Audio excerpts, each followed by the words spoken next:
청년의 때, 건강할 때에 하나님께서 열심히 일하라고 우리를 사랑하는 줄 믿습니다. 오늘부터 새롭게 시작되는 테마 설교는 예수 그리스도의 성취입니다. 성취는 목표를 세우고 목적한 바를 이루는 것을 의미하는 말이죠. 하나님은 일을 행하시는 분이시고요, 일을 지어서 성취하시는 분이십니다. 하나님은 우리의 부르짖는 기도에 응답하시고 크고 은밀한 비밀을 나타내시고 하나님의 뜻을 성취하십니다. 예레미야 33장 2절로 3절 보니까 일을 행하시는 여호와, 그것을 지어 성취하시는 여호와, 그의 이름을 여호와라는 이가 이와 같이 일어나라. 너는 내게 부르짖으라. 내가 내게 응답하겠고 내가 알지 못하는 크고 은밀한 일을 내게 보이리라. 할렐루야. 세상 그 어느 누구도 하나님의 성취를 방해할 수 없습니다. 하나님이 열면 닫을 자가 닫으면 열 자가 없습니다.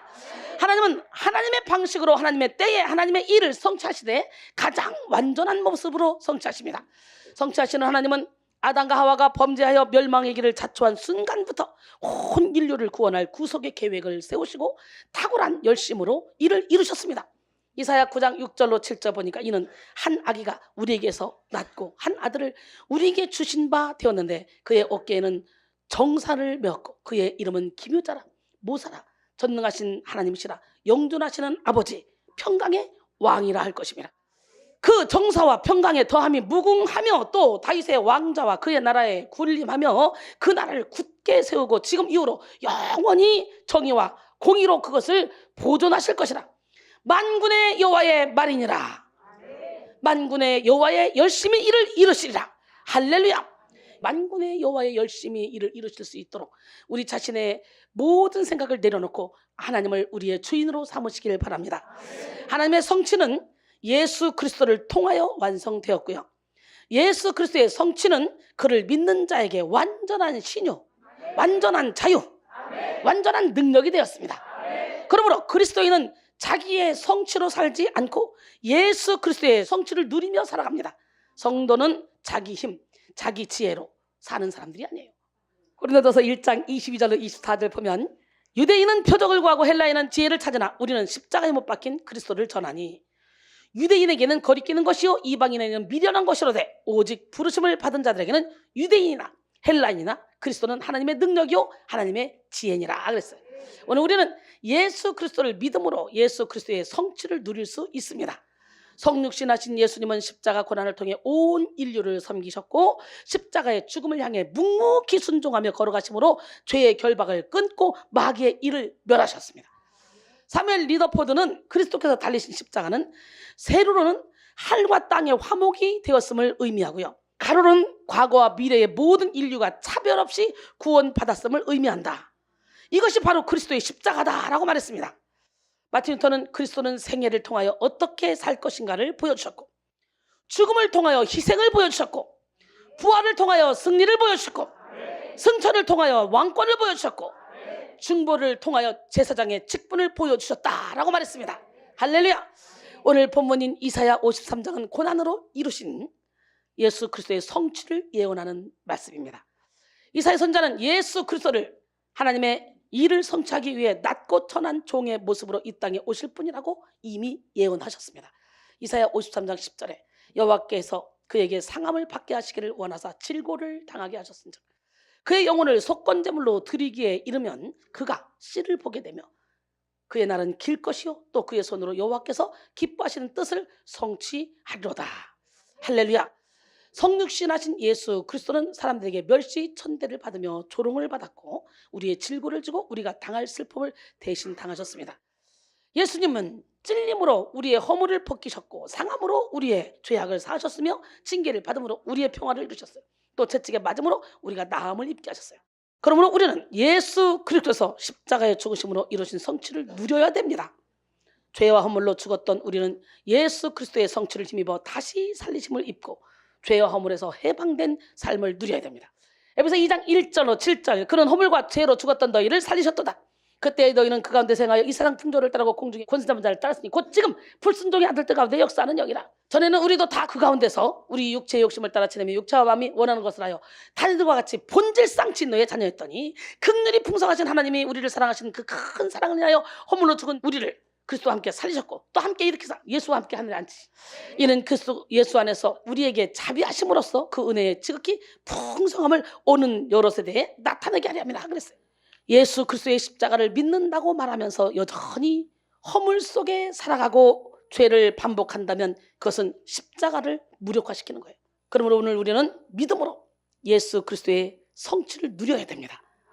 오늘 먼저 우리는 예수 그리스도의 찔림으로 말미암은 허물의 사함을 받아야 돼요. 사람은 일평생 동안 찌르고 찔르면서 살아갑니다. 성경에 가시라는 말이 가장 먼저 나온 구절은 창세기 3장 18절이에요. 아담 하와의 범죄로 말미암아 인간은 가시던 불이 있는 세상으로 쫓겨났습니다. 아담과 하와의 범죄 이후로 인간들은 찌르고 찔리는 인생을 살아갑니다. 창세기 3장 18절로 19절 보니까 땅이 내게 가시던 불과 엉겅퀴를 낼 것이라. 내가 먹을 것은 밭의 채소인즉 내가 흙으로 돌아갈 때까지 얼굴에 땀을 흘려 먹을 것을 먹으리라. 내가 그것에서 취함을 입었음이라. 너는 흙이니 흙으로 돌아갈 것이니라 하시니라 그랬어요. 그래서 인간은 돈에 찔리고 질병에 찔리고 자존심에 찔리고 사람에게 찔리고 죄에 찔리고 여러 가지 찔려서 살아갑니다. 거부에 찔림, 비난에 찔림, 분노에 찔림, 교만에 찔림 등등 노출되고 피를 흘리며 살아갑니다. 이렇게 여러 가지 이유로 찔린 자리에는 상처의 가시, 허물의 가시, 분노의 가시 등등이 막 돋아납니다. 그래서 찔린 사람들은 자기 가시로 또 다른 사람들을 찌르며 살아가요. 서로 사이가 좋은 성질을 우호성이 좋다라고 말하는데요. 가시도 친 사람들은 찌르며 살아가는데 이 가시도 친 사람들을 심리학적으로 우호성이 낮은 사람이라고 말해요. 우호성이 낮은 사람은 경쟁심, 적대감, 공격성, 반항심이 높다고 합니다. 이 사람들은 가시가 있어 계속 찌르는 거야. 만나는 사람마다. 그러니까 사람들이 자꾸 아프다, 나는 어떻게 한 것도 없는데 옆에 와서 괜히 몇 마디 하면 나를 싫어하고 피하고 그런다. 그렇다면 여러분 지금 여러분의 가시가 있다는 거예요. 예수님은 이 가시를 다 뽑아내야 돼요. 우호성이 낮은 사람은 복수심, 성향, 대인관계에서의 모욕감 등등 이것들이 막 높다 그래요. 우호감이 높은 사람일수록 행복하고 기쁘게 즐겁게 살아갑니다. 우호성이 높은 사람은 솔직하고 이타적이며 순종하며 겸손하고 온유한 사람이라고 합니다. 그런데 우호성이 높은 사람들보다는 우호성이 낮은 사람들이 훨씬 우리 주변에는 많다는 거죠. 그래서 서로 찌르고 서로 경쟁하며 서로 모욕감과 수치심을 견디지를 못해요. 오늘 여러분의 인생은 어떻습니까? 너무 많이 찔려서 고통 속에 신음하고 있지는 않습니까? 혹은 상처가 만들어낸 죄의 가시로 많은 사람을 찌르고 살아가고 있지는 않습니까? 세상에는 찌르고 찔리는 일이 가득합니다. 돈에 눈이 멀어 돈으로 사람들을 찌른 사람이 다시 돈으로 자신이 찔리는 일을 당하게 되고, 지위를 쫓아 사람들을 찔렀던 사람들이 또 지위 때문에 찔리는 일을 피하지 못하게 됩니다. 차갑고 냉정한 언어에 찔려 마음이 상한 사람들이 다시 더 독한 말로 다른 사람들을 찌르는 일도 너무나 많습니다. 가시투성인 사람들은요, 사랑을 해도 찌르는 사랑을 하게 되고 열정을 내도 찌르는 열정을 내게 됩니다. 여러분은 어떻습니까? 이렇게 세상에는 찔림의 악순환이 반복되고 있습니다. 세상에는 찌르고 찔린 사람들이 만들어낸 가시가 만연합니다. 찌르는 가시의 배후에는 누가 있냐? 바로 사탄의 역사가 있다는 걸 알아야 돼요. 에베소 6장 12절에 보니까 우리의 씨름은 혈과 육을 상대하는 것이 아니요 통치자들과 권세들과 이 어둠의 세상 주관자들과 하늘에 있는 악의 영들을 상대함이라 그랬어요. 나를 찌르는 사람을 대하는 지혜로운 방법 7가지가 있습니다. 첫 번째, 의도를 밝혀야 돼. 의도를. 원래 다른 사람을 잘 찌르는 사람인 경우가 있어요. 아무 생각 없이 악의를 갖지 않고 있다는 거죠. 습관적으로 나뿐만 아니라 다른 사람에게도 동일하게 그렇게 찌르고 다니면, 아, 저 사람은 원래 저렇게 살았구나, 원래 저런 성품을 갖고 있구나, 그리고 상처를 받지 않으면 돼요. 두 번째, 긍정적인 면이 있는지 한번 살펴봐야 돼. 상처를 준다는 것 때문에 다른 좋은 점들을 못 볼 수가 있습니다. 그것은 일종의 약점이며 부족하며, 모난 성품이나 찌르는 표현 방식을 제외하면 의외로 이 사람이 참 좋은 사람일 경우도 있다는 거죠. 그 다음에 다른 좋은 사람들에게 눈을 돌려야 돼. 사람들은 자꾸 자신을 찌르는 사람에게만 집중해.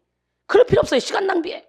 그 사람에게 집중할 게 아니라 상처 주지 않는 좋은 사람도 많잖아요. 나를 아프게 하는 사람 때문에 귀중한 삶을 망치는 인생이 아니라 나의 조그만 가능성이라도 봐주며 나를 위로주고 힘을 실어주는 그 사람에게 눈을 돌리면 되는 거예요. 상대방을 바꾸려고 하지 말고 내 마음을 먼저 바꾸려고 해야 돼요. 다른 사람을 바꿔보려고 시도하다가 더 큰 상처를 받을 수 있습니다. 그 다음에 복수하려고 하지 말고 해결하거나 완화시키십시오. 상대방이 찌르고 상처 준다고 함께 찌르고 상처를 준다는 것은 하나님이 기뻐하지도 않을 뿐더러 똑같은 동급의 사람이라는 거예요. 그렇게 하는 것은요, 같은 부류의 사람이 되고 상황을 더 심각하게 만드는 것입니다. 사람이 갑자기 바뀌는 것은 어려움으로 솔직하게 대화하며 정도를 완화시키려고 해봐야 돼요. 그리고 마음으로 용서하고 사랑해야 돼요. 그 다음에 내가 원인 제공자는 아닌지 돌아봐야 돼요. 내가 먼저 그 사람을 자극하여 그 사람의 모난 성품이 확 나오게 하는 원인 제공자는 아닌지 바라봐야 된다는 거예요. 의도하지 않았지만 다른 사람의 약점이나 힘든 부분을 건드릴 수 있습니다. 나도 모르게. 그 다음에 나의 좁은 마음 때문에 더 힘든 것일 수도 있습니다. 하나님께 넓은 마음을 달라고 기도하십시오. 내가 변하고 내가 더 큰 사람이 되는 것이 가장 쉽고 빠른 방법이야. 나만 변하면 모든 게 다 변하네. 사탄은 가시를 능수능란하게 사용하여 각 사람에게 연약한 곳을 찌르고 이미 상처 입은 그 자리를 반복해서 찔러댑니다. 사탄은 예수를 믿고 따르는 성도에게 쉴 새 없이 갖가지 불화살을 막 쏘아대요. 죄책감의 불화살, 의심의 불화살, 열등감의 불화살, 두려움의 불화살, 자존심의 불화살 등등 막 쏘아댑니다. 그러므로 우리는 우리를 찌르기 위해서 날라오는 악한 자의 모든 불화살을 믿음의 방패를 가지고 소멸시켜야 돼요. 사실 찌르는 가시는 죄의 열매입니다. 죄가 있는 곳에 가시가 일어나고 가시가 있는 곳에 찌르고 또 찔리는 일이 생겨납니다. 원래 하나님이 지으신 에덴 동산에는 가시가 없었어요. 하지만 아담과 하와가 범죄하자 땅이 저주를 받고 가시덤불을 내게 됐어요. 이렇게 죄가 있는 곳에는 가시가 자랍니다. 죄가 있는 우리 마음에는 가시더기가 무성하게 되고 죄가 있는 우리의 생각에는 가시돋친 악한 생각이 가득하게 됩니다. 가시덤불과 엉겅퀴는 죄의 대가입니다. 그것을 제거하고 옥토밭으로 만들어 수확을 얻기 위해서는 무던히 일을 해야 되고 땀 흘려야 됩니다. 마음밭을 갈아야 됩니다. 인류의 역사는 이 가시덤불과 엉겅퀴와의 대전쟁이었습니다. 우리 내면에 가득한 가시덤불과 엉겅퀴는 피 흘리기까지 싸워서 그 기운을 다 이겨야 돼요. 그 능력은 오직 예수 그리스도에게서만 나오는 능력입니다. 죄가 있는 마음과 생각은 입술을 통해 저절로 악한 말이 흘러나오게 돼 있어. 마태복음 15장 18절로 20절 입에서 나오는 것들이 마음에서 나오나니 이것이야말로 사람을 더럽게 하느니라. 마음에서 나오는 것은 악한 생각과 살인, 간음, 음란, 도둑질, 거짓 증언과 비방이니 이런 것들이 사람을 더럽게 하는 것이요 씻지 않는 손으로 먹는 것은 사람을 더럽게 하지 못하느니라 그랬어요. 그러므로 우리는 예수 그리스도를 믿음으로 죄를 청산해야 돼. 우리의 허물을 사하시고 대신 찔림을 당하신 예수 그리스도를 의지하여 모든 죄의 옷을 다 벗어버려야 돼. 에베소 4장 22절 24절 너희는 유혹의 욕심을 따라 썩어져가는 구습을 따른 옛사람을 벗어버리고 오직 너희 심령이 새롭게 되어 하나님을 따라 의와 진리의 거룩함을 지으심받은 새 사람을 입으라 했어요. 할렐루야. 예, 민수기 33장 55절로 56절 보니까 너희가 만일 그 땅의 원주민을 너희 앞에서 몰아내지 아니하면 너희가 남겨둔 자들이 너희의 눈에 가시와 너희 옆구리에 찌르는 것이 되어 너희가 거주하는 땅에서 너희를 괴롭게 할 것이요 나는 그들에게 행하기로 생각한 것을 너희에게 행하리라. 그래서 하나님은 이스라엘 백성들이 가나안 땅을 차지할 때 죄를 나타내는 가나안 7족속을 완전히 진멸하라고 했습니다. 몰아내지 않고 남겨둔 자들은 곧 이스라엘 백성들의 눈에 가시가 되고 옆구리에 찌르는 것이 된다고 경고하셨어요. 하지만 이스라엘 백성들은 성취하시는 하나님의 약속을 믿지 못하는 그들의 연약함으로 인해서 가나안 7족속을 완전히 몰아내지 못했습니다. 또 이스라엘이 강해졌을 때는 오히려 가나안 족속을 쫓아내기 싫어해서 그들을 몰아내지 않았습니다. 왜? 노예로 부리려고. 죄가 주는 편리함과 쾌락에 익숙해져서 죄를 당연하게 여겼기 때문이에요. 결국 이스라엘은 역사적으로 단 한 번도 가나안을 100% 온전하게 차지하지 못했어요. 사사시대, 통일왕국시대, 분열왕국시대, 포로시대, 포로귀환시대를 거치면서 단 한 번도 이 땅을 완전히 차지한 적이 없었습니다. 다윗 왕 당시 영토를 많이 확장하긴 했으나 온전한 점령은 아니었습니다. 솔로몬 시대도 마찬가지입니다. 그리고 신약시대를 거쳐 오늘에 이르기까지 단 한 번도 그 땅을 온전히 차지한 적이 없습니다. 그들은 언제나 슬며시 남겨놓은 그런 가나안 족속과 섞여서 살았습니다. 하나님의 예고대로 남은 가나안 족속들은 그들의 눈에 거슬리는 가시가 되었고 옆구리를 찌르는 존재가 되었습니다. 우리 안에 몰아내지 못하고 남겨놓은 죄는 이렇게 눈에 가시가 되고 옆구리를 찌르는 것이 되어서 우리 인생을 괴롭히고 하나님의 약속을 온전히 누리지 못하게 만듭니다. 하나님은 약속하신 것을 1.1획도 빠지지 않고 완전히 성취해내는 분이에요. 그러나 우리 속에 남겨놓은 죄가 우리를 찔러서 하나님의 축복을 받지 못하게 만드는 것입니다. 마음속에 가시가 가득할 때 우리는 성령의 충만함을 받을 수가 없습니다. 예수님과 인격적으로 연합할 수도 없습니다. 지금 여러분의 마음도 죄로 인해 만들어진 이 가시로 가득해서 주님이 거하실 곳이 없지는 않습니까? 주님이 맡겨준 영혼들이 거할 곳이 없지는 않습니까? 오늘 이 시간 예수 그리스도의 십자가를 의지함으로 여러분 모두가 마음속에 있는 모든 가시를 뽑아내기를 바랍니다. 교만의 가시, 욕심의 가시, 자존심의 가시, 원망, 불평의 가시를 다 뽑아내고 예수 그리스도의 성취를 누리시기를 바랍니다.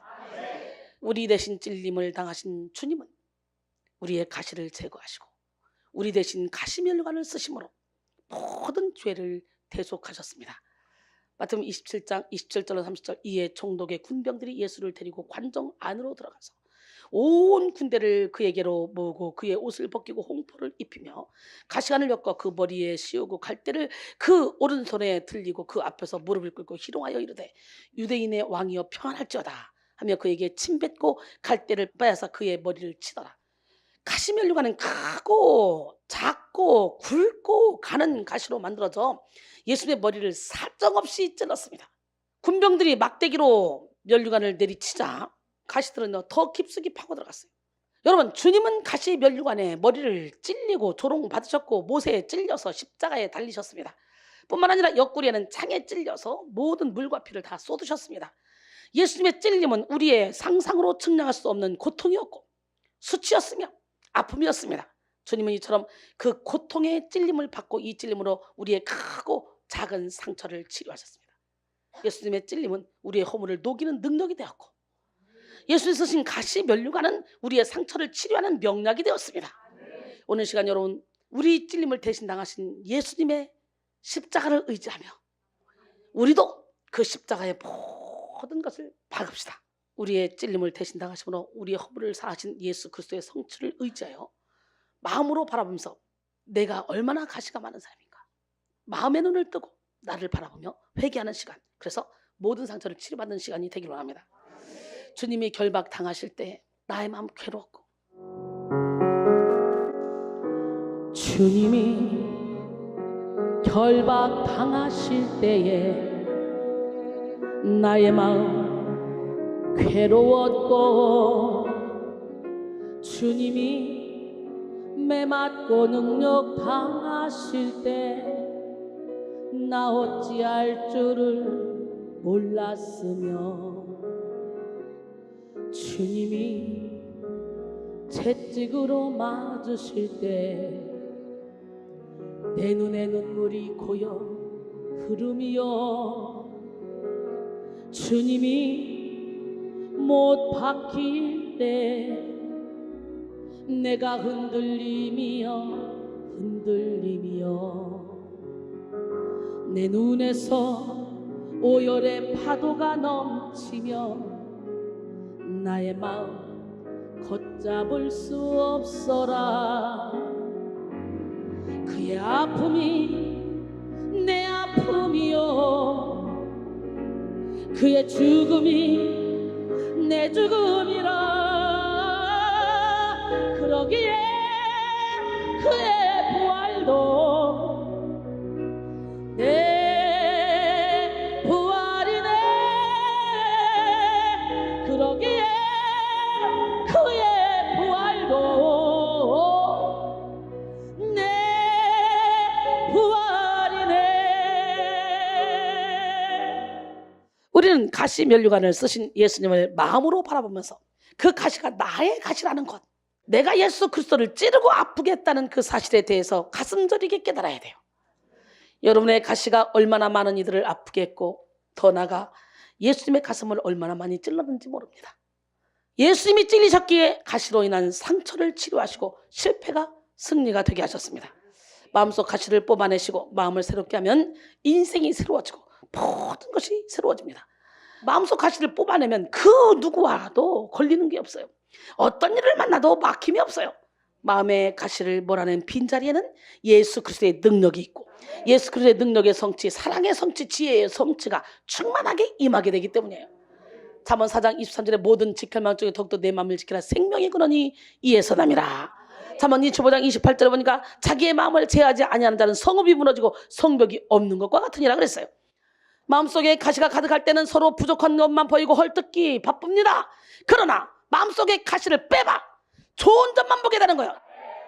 그러므로 우리는 제거해야 될 모든 죄의 가시를 뽑아내고 주님이 허락하신 가시를 달게 받아야 합니다. 예수 그리스도의 찔림을 의지하여 모든 영혼의 독을 싹 다 뽑아내고 허물의 사함을 받을 때 우리 인생에 남아있는 이 가시는 고통이 아니라 능력이 되는 거예요. 가시 때문에 오히려 우리는 더 온전함을 누릴 수 있어요. 사도 바울이 3층전까지 갔다 왔습니다. 그래서 고린도서 12장 7절 10절 보니까 여러 계시를 받은 것이 지극히 크므로 너무 자만하지 않게 하시려고 내 육체에 가시 곧 사탄의 사자를 주셨으니 이는 나를 쳐서 너무 자만하지 않게 하려 하십니다. 이것이 내게서 떠나게 하기 위하여 내가 3번 주께 간구하였더니 나에게 이르시기를 내 은혜가 내게 족하도다. 이는 내 능력이 약한 데서 온전하여짐이라 하신지라. 그러므로 도리어 크게 기뻐함으로 나의 여러 약한 것들에 대하여 자랑하리니 이는 그리스도의 능력이 내게 머물게 하려 함이라. 그러므로 내가 그리스도를 위하여 약한 것들과 능력과 궁핍과 박해와 곤고를 기뻐하노니 이는 내가 약한 그때 강함이라 그랬어요. 사도 바울은 상층천에 가서 하나님의 음성을 듣고 온 체험도 했어요. 그래서 혹시라도 자만해질까 봐 하나님의 사탄의 사자를 줬어요. 바울은 몸에 사탄이 찌르는 가시가 있어서 그 가시 때문에 하나님께 기도를 했지만 하나님은 가시를 제거해 주지 않고 이는 내 능력이 약한 데서 온전해짐이라 말씀하셔요. 그래서 사도 바울은 이 약한 걸 자랑합니다. 내가 여러 약한 것들에 대하여 자랑하리니 이는 그리스도의 능력이 내게 머물게 하렵니다. 할렐루야. 우리 하나님은 우리를 너무너무 사랑하시고요. 너무너무 사랑하시기 때문에 우리에게 사탄의 사자를 줄 수도 있어요. 왜냐하면 우리가 교만해질까 봐. 하나님은 때때로 가시를 통해 우리 인생을 더욱더 아름답게 하시고 깊이 있게 만들어 주십니다. 가시와 같은 고난을 통해 우리 인생의 행로를 완성하시고 하나님의 능력을 온전히 힘있게 만듭니다. 할렐루야. 결론적으로 사랑하는 성도 여러분, 예수 그리스도는 십자가에서 죽으심으로 하나님의 모든 언약을 성취하셨고 우리로 하여금 치료의 성취, 자유의 성취, 능력의 성취를 누리게 하셨습니다. 예수님은 우리의 허물 때문에 찔림을 당하셨습니다. 그러므로 우리는 예수님의 찔림을 의지하여 모든 허물을 사함받고 찌르고 찔르는 가시의 인생이 아니라 남에게 유익을 주는 인생이 돼야 돼요. 그러기 위해서는 가시의 인생을 빨리 청산해야 돼요. 이 시간 여러분 모두가 우리를 대신하여 찔림당하신 예수 그리스도의 성취를 의지해서 모든 죄와 상처의 가시를 제거하고 찔림의 고통에서 자유하시기를 소원합니다. 나아가 주님이 허락하신 가시를 통해 온전한 하나님의 능력을 공급받아서 많은 영혼을 살리는 우리 모두가 되기를 바라요. 이순이에게 고난이 없었다. 이순이의 오늘은 없습니다. 고난 때문에 기적의 하나님을 만났고 그 기적의 하나님을 만났더니 세상에 이순이를 보세요. 얼마나 평화로워 보입니까? 처음에는 고난이 유익이라고 징징 짜면서 돌아다녔는데 그래서 고난 가운데 있는 사람들을 살려놓는 일에 앞장섰는데 어느 순간에 기적의 하나님을 만났다 그러고 다니더니 이제는 나는 평화의 하나님을 만나서 언제나 행복하다.